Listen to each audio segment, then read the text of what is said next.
Hello, what's up, mindful people out there? I'm super excited about this video today because a lot of people come to me and they say, Christian, it's so terrible. I always end up in the same patterns. You know, it doesn't matter if it's my relationship, you know, no matter how conscious I am that, you know, the next time, you know, I will choose the right partner, I will be aware of, you know, my patterns and stuff like this. I end up in the same box, in the same relationship pattern, no matter if it is my business life. You know, I really try to make step forwards and I really try to improve, and you know, it's still scarcity. It's still, you know, that I'm always thinking about how to get more money. I don't go where I want to go, and you know, I just always end up, you know, hitting the same wall. The same thing with our, you know, eating habits. You know, we just say, okay, now I really, you know, want to change something. I really want to become more healthy, more powerful. I want to, you know, be the healthiest version of myself. And then we find ourselves stuffing chocolate cake into our mouth, or you know, self-care, that we, you know, promise ourselves that you know, business and work is not the priority anymore, and that we want to take care more about our social life, our health and stuff like this. And then, you know, we're in the same routine, in the same treadmill, and we're not getting forward at all. You know, same thing with working out and weight and, you know, all these kind of areas. So, and a lot of you know, self-help gurus, they tell you your mind is just a machine which is programmed, and you know, it's just habits, and if you change the habits, if for 21 days you do something different, then you will, you know, be fine. And when you end up, you know, not succeeding, then you think, okay, well, probably it's not my willpower is not strong enough. You know, I can't even go through 21 days, and then you're basically stuck even more with self-blame and low self-confidence. And what a lot of people overlook is that the reasons why you get stuck is not only a habit, but there is a root cause why you get stuck. So watch this video and then you will find out.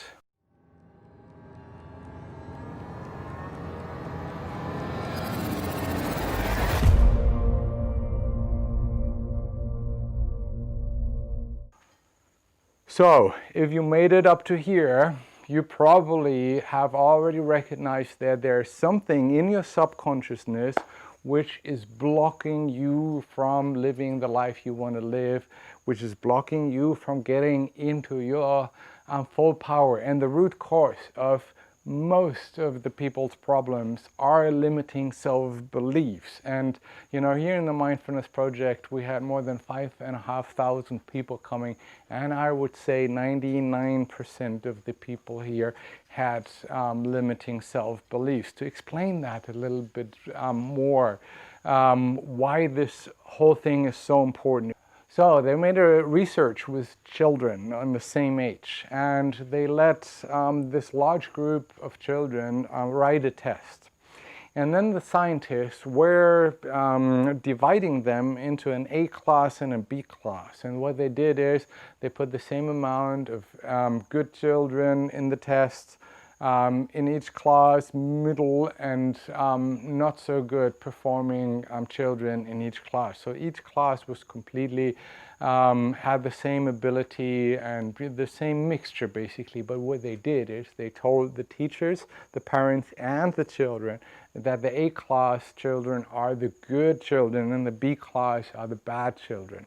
So, and then they looked what happened and how they developed, and it was astonishing that all the kids, the good ones, the bad ones, the middle ones, and the A class, they all improved tremendously, and the kids in the B class, even the good ones, were going down and getting worse. So the Buddha is saying, what you think you become. Or for example, Tony Robbins, she says, you know, you don't get what you want, you get what you believe. So your belief systems are the limiting factor of your progress, are the limiting factors of getting what you actually want. And there's another famous simile, you might have heard about it. You know, like if you take a young elephant and you change this young elephant to a heavy log or a tree or something like this, and sometimes people even take a stick and, you know, a little stick and beat them up, then the elephant learns in the very beginning of their life you know, that they cannot move this heavy log of wood, and that they're inferior to humans, and you know, that they have to obey to their commands and what they want to do. But then they grow up, they have the tremendous power, they're the strongest animals on this planet maybe, and they still have this belief, I cannot do anything against this chain on my leg, and I cannot do anything against the stick of a human. And they carry through their life like this, and they are just completely limited in their power, in their expression. And that's the same thing for us humans, you know. When we have negative experiences in the beginning of our life, then we just learn very quickly, you know, that there is something wrong with us, that it's not really you know, what we can do. You know, I'm not good enough, I'm not beautiful enough, I'm too fat, I'm too this, I'm too that. And, you know, we continue to believe. So what I would like to do with you now is to dive deep into the limiting self-beliefs and give you a 9-step program to get out of the trouble and make your life exactly into what you want this life to be. So watch out. So when it comes to core beliefs, everybody has beliefs, and these beliefs are basically the lens through which you perceive the world and yourself. This is basically your filter, and everybody has that. But from psychological studies, we know that 70 to 80% of our core beliefs are negative. And that's really, really astonishing. And the problem is also that they are in our subconsciousness. So we are not super aware most of the time that we actually have these limiting self-beliefs.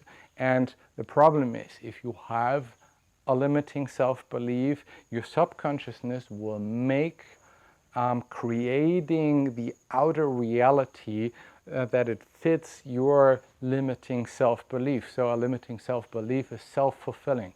If I have the feeling I'm not lovable, you know, I'm boring or whatever it is, then, you know, whenever I go and meet people, I have this limiting self-belief, and that will make me feel awkward and also behave awkward, and that might repel people from me, or think, you know, this dude is a little strange. And, you know, then I have this experience that people react in a funny way to me, and I said, you see, you know, it's true. So this is how the self-belief kind of like gets deeper and deeper ingrained into our subconsciousness and in our outer experience. So if we want to change something, we need to conquer the limiting self-beliefs.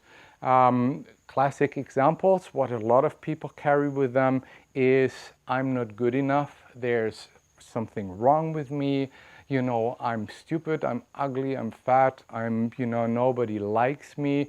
Or a classical one is, for example, that people think if people would really know who I really am, not my mask, not what I show to people on the outside, if they see my core, then they would not like me.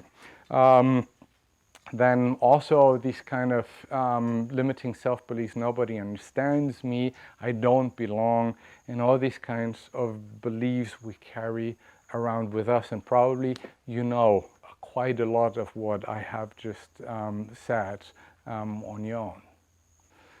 So the question is, how do we get this limiting self-beliefs? And it's quite interesting, because when you are a little child in the first 7 years of your life, your mind is producing most of the time theta waves. That means your mind is in a certain state which some scientists call super learning. So that means your mind is like a sponge. So without any filter, without any rationality or reasoning, these experiences just smash into our subconsciousness. So for example, if your parents have not been really there for you, they needed to work too much, or you have experienced all kinds of physical or mental abuse, a lot of violence, then what happens is that we take these experiences of, oh, my father is always gone, so the person I love the most does not want to spend time with me. So then the self-belief starts to appear, there's something wrong with me, so that the people I love the most don't want to hang out with me, or they scream at me and all these kind of things. So this is how the self-belief starts to appear in us, because there is no filter where we can just frame the experience in a better way. So, and in order to see that there is a pretty negative programming going on in our subconsciousness, we have to realize that most of the limiting self-beliefs are subconscious. Most people don't even know that they have them, and even when they know, they don't really see, what the limiting self-belief is actually doing in their life, that it makes them constantly get stuck. So the number one task and step one for conquering limiting self-beliefs is actually to get to know them, to become aware. That's the whole process of mindfulness. And I've made 5 pages worksheet for you, which guides you through the whole 9 steps of conquering your limiting self-beliefs. When you're a member of our Mindfulness Project training hub on Patreon, then you can download this worksheet. For everybody else, I want to just shortly summarize the process. So basically, all the areas where you get stuck in your life. Most people think, oh, I'm just not smart enough to reach this goal. Maybe there's something wrong with me, that people don't like me. So we just know that whenever you get stuck in your life, there must be a limiting self-belief behind it. So this is a process where we becoming more and more aware of it. So that is step number 1. Step number 2 is, and it's really, really important, because a lot of people and a lot of self-help gurus, they use the methods, okay, there is a limiting self-belief, so there's a problem, and okay, apply their solution, override it. And that is a very male-dominant, male energy solution-based approach to the problem. There's a problem, there's a solution, go for it. We don't do that. We want to have a balance between male and female energies. It's super important on our planet, but also for our personal life. So step number 2 is get aware how these limiting beliefs came into place. So sit down and see, okay, I have the feeling, and I did, because my childhood was a nightmare. I always thought I'm not lovable and that there's something wrong with me. I also believed that it's boring to talk to me, and quite ironic that I'm doing education videos now. And I thought I'm ugly.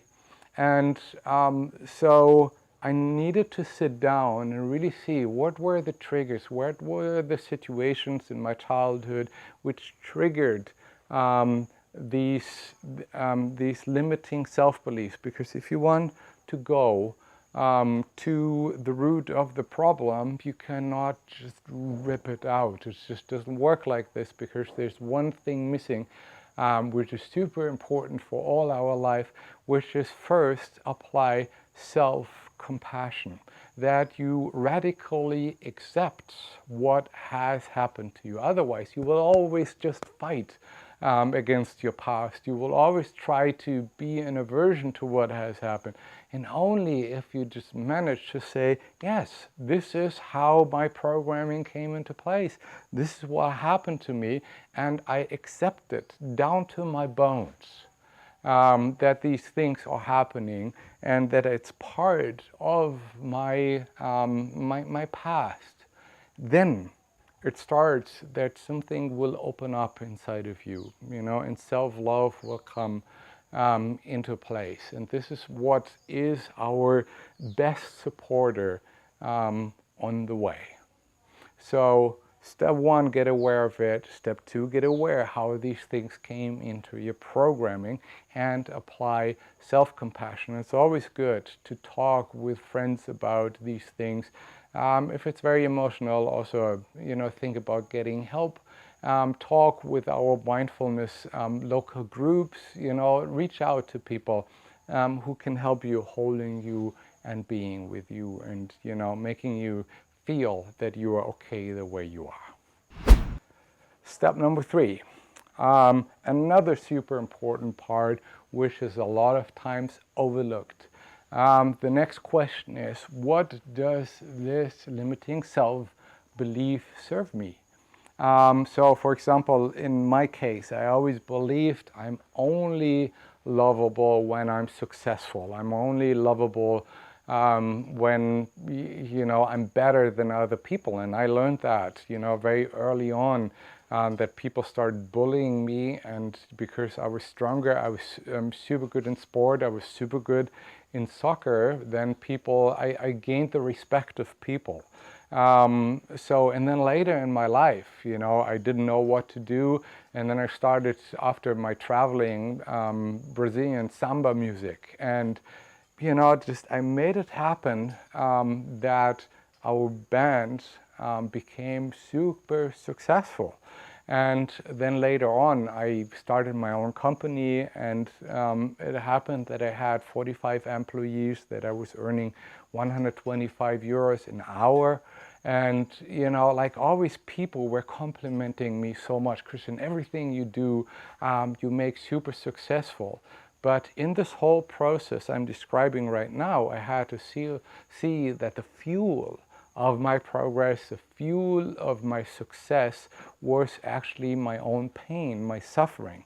And if I don't address this pain, then I will just continue to stress myself out, to overwork, to have my focus only on the outside and never on the inside. And I realized that this is not what I want.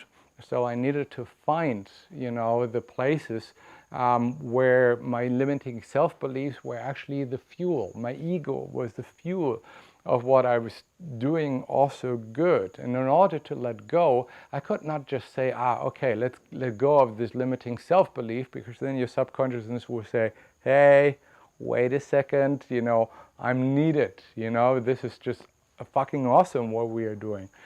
So you would just fight your subconsciousness. You need to find a way how you replace the positive effects of the limiting self-belief with something more wholesome. And that is always self-love. What I said also for step two, only if there is an authentic self-love where you're absolutely free of what other people think about you. When you're free about, like what other people say. So last month we were talking about body image, and in the meditation I said, imagine you're the only human being on this planet. How much does it matter? What kind of body size or weight or appearance you have, how old you are, it just doesn't matter. So this is the mind state. You want to get in to true, authentic self-love. So step one, get aware.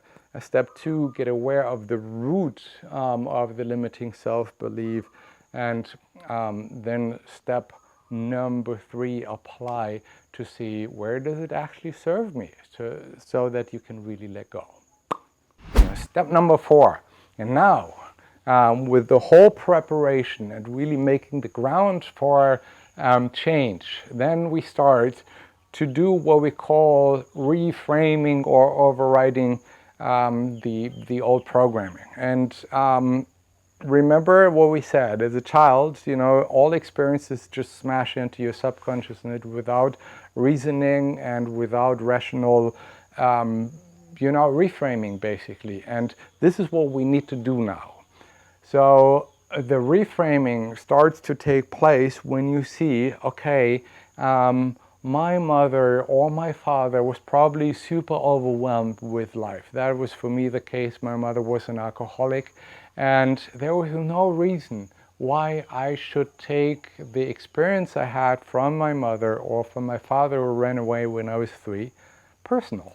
It had nothing to do with me. It was just their own being overwhelmed and not being able to cope with life as it is.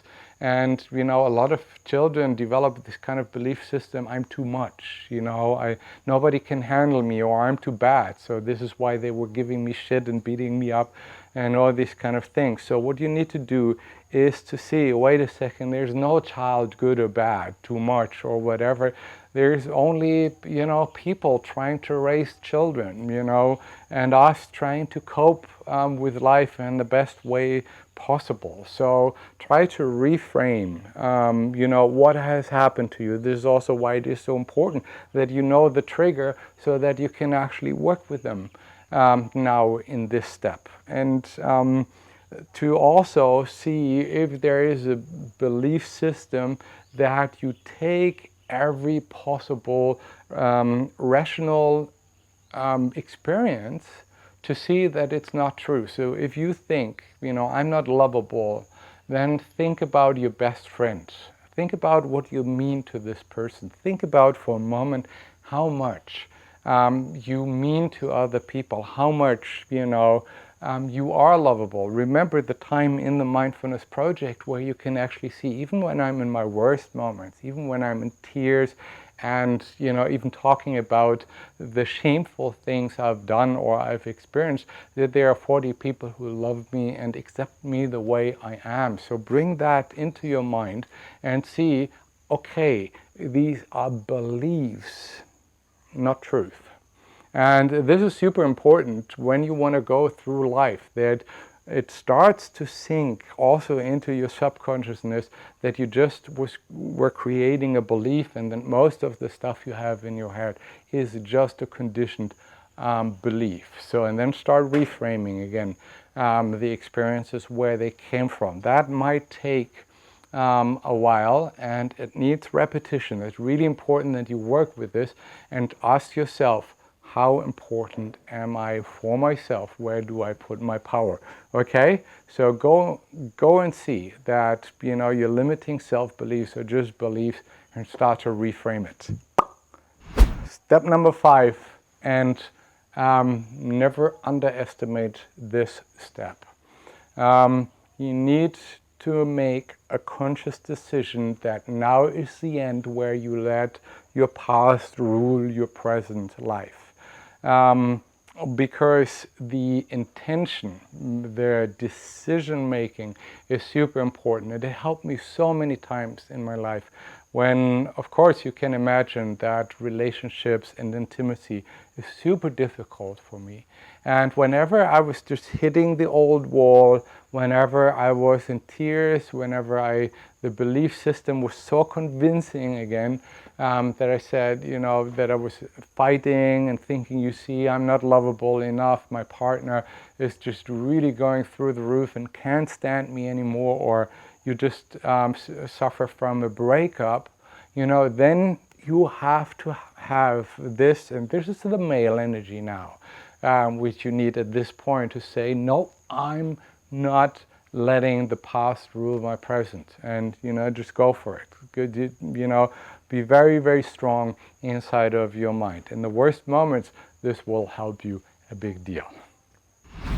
So, and step number 6 is finding a positive vision for yourself. So the question is, what would happen if I start to 100% believe in myself. What would happen if I allow myself to really step into my full power? Because a lot of times we don't allow ourselves to do that. We are blocked with not having a clear vision about, what should happen in our lives. So try to find a really incredible vision, what you want to achieve, what you want to do, and get away from whatever other people think of you, what other people would impress, what society thinks you should do. Get away from your fears and, just these limiting feelings of, this should and, this funny things that that society tells you, oh, if you have enough money, then you are free. Freedom is something much, much deeper. So let your vision become alive in you. And what you need for that is you close your eyes and don't think. Don't just really make it a mind game. Just use, again, your female powers of intuition. What comes up. And if nothing comes up, just wait. Just trust that the right vision will come up. And a lot of times these visions are surprisingly loving for yourself and others. This is when okay, it's not most of the time this feeling of, yeah, no, and I will go for it. It's just more this kind of feeling of, yeah, okay, that is right. That feels humbling and beautiful and loving. Yeah, so go into this process of finding your vision. And the next step, which is step number 7, is that you find 3 affirmations. It can be 4, it can be 5, up to you. Start with 3 affirmations which will represent steps on the path. So, and here is where a lot of people do a lot of mistakes. So, for example, a lot of times people feel when they go on the vision quest, oh, I would love to have a fulfilling partner. I would love to be loved. I would love to have a good job or something like this. And that's all the outside. Of course, it's nice if you have somebody from the outside who just tells you how great you are and how sexy and how amazing and how incredible it is to spend time with you, but it does not make you free. It just makes you probably even more dependent. It's the same thing with a job. And a lot of people think they want to be fulfilled with what they are doing.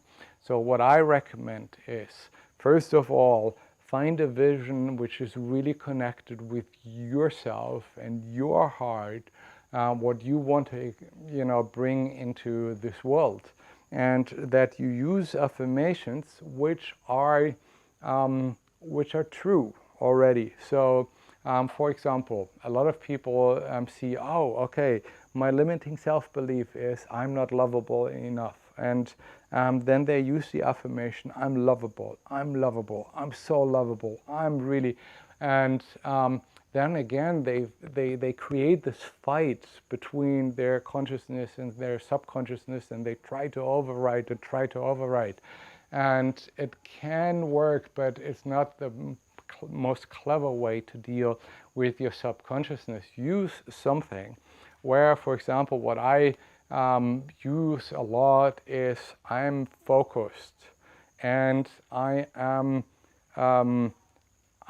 strong, I'm powerful. So, and what I do is when my subconsciousness starts telling me, no, you are not, then I just find the moments where I have been powerful, where I have been focused, where I have been loved. And I use the affirmation together with a visualization of the moments where it has been like this.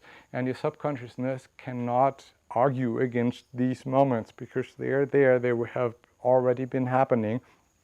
And you say, yeah, I am concentrated, I am successful, because you take the moments, and that is really, really important. In positive neuroplasticity, we say that we have this negativity bias, that the negative stuff sticks like Velcro, and the positive stuff is like Teflon, it just slips away.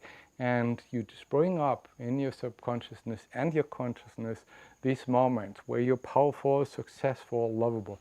And when you focus on yourself, then the right partner will come, then the right job will come. It just follows you like a shade. So be really clever with your affirmations and this step. So step number 8, now it becomes very interesting, but also it needs a little bit of work. So if you have these affirmations, don't just stay there. Don't get stuck with only positive thinking and positive psychology. If you just feel like, okay, I want to, like I said, my negative self-belief was that it's boring to talk with me. So the next step is, and that's step number 8, get resources. Yeah. So ask yourself, what kind of person do I need to become so that this thing can happen in my life? What resources are missing inside of me? Because if you have a lot of resources, then your life becomes very, very fulfilling. So just really think, what kind of hobby can I learn so that I just get more knowledge, or that I have something to talk about? What interests me a lot? Put your energy more into these kind of things. And we all know people who do things and they are super enthusiastic about it.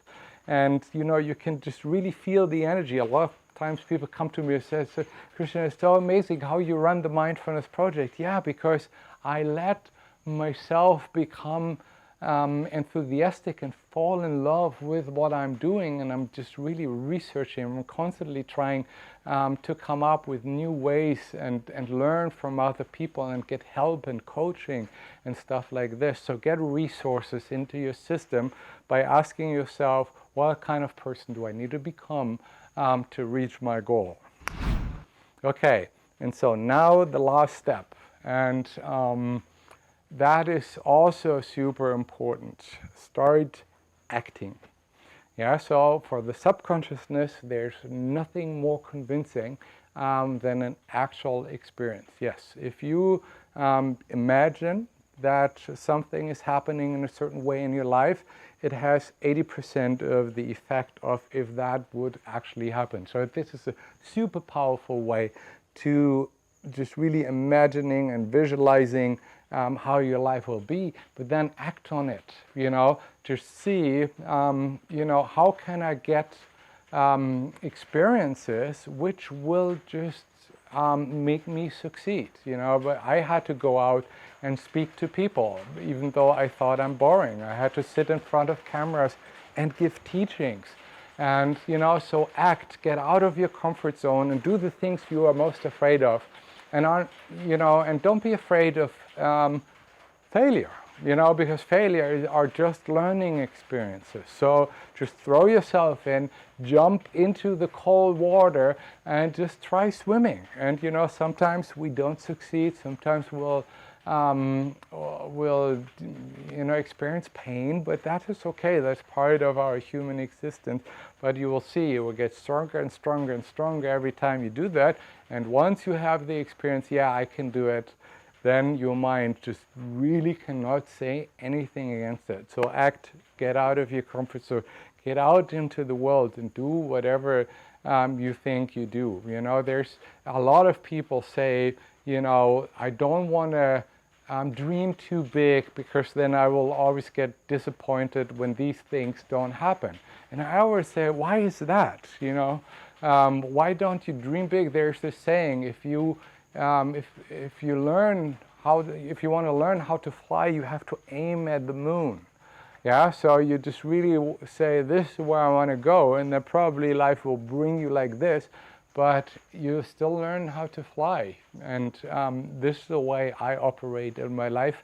I say, okay, if I imagine what I want the things to be like, I become very happy. You know, this happiness before things are actually arising, and this happiness is with me. And then I try, and I enjoy the ride of trying, and then even if I really don't succeed at all, then the suffering is just a little bit in the end. So I have the whole process before, and this is where people get anxious, and maybe I will not succeed, and I just try to walk on eggshells through life. This is not how you should do that.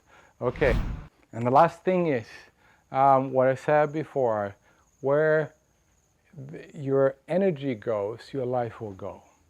So a lot of times people watch these videos and they say, oh, it's it's too long, I don't have the time, why should I, and so forth and so forth.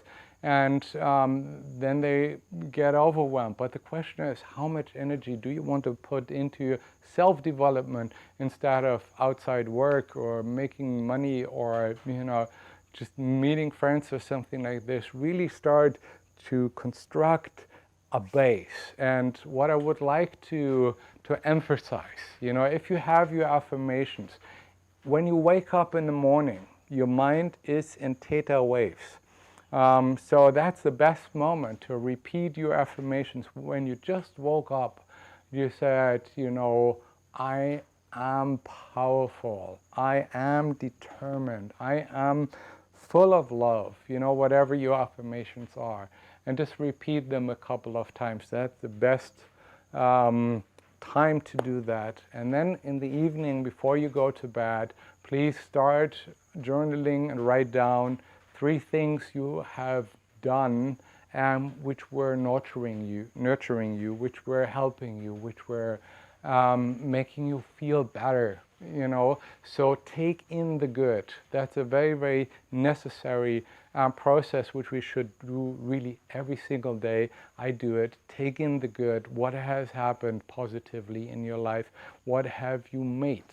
And also in the morning you can really think about concrete steps, what you would like to do this day to make this day different, to make this day count, to make this day valuable for your own life.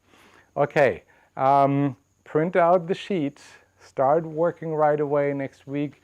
I'll post a meditation about it also. I hope it helps because I know how much of a difference it makes. So I love you all. All the best from Thailand. It's still rainy season here. It's still cloudy, and yeah, we're just using it to plant a lot of trees and fruit trees and stuff like this. So thank you for your support, and I love you.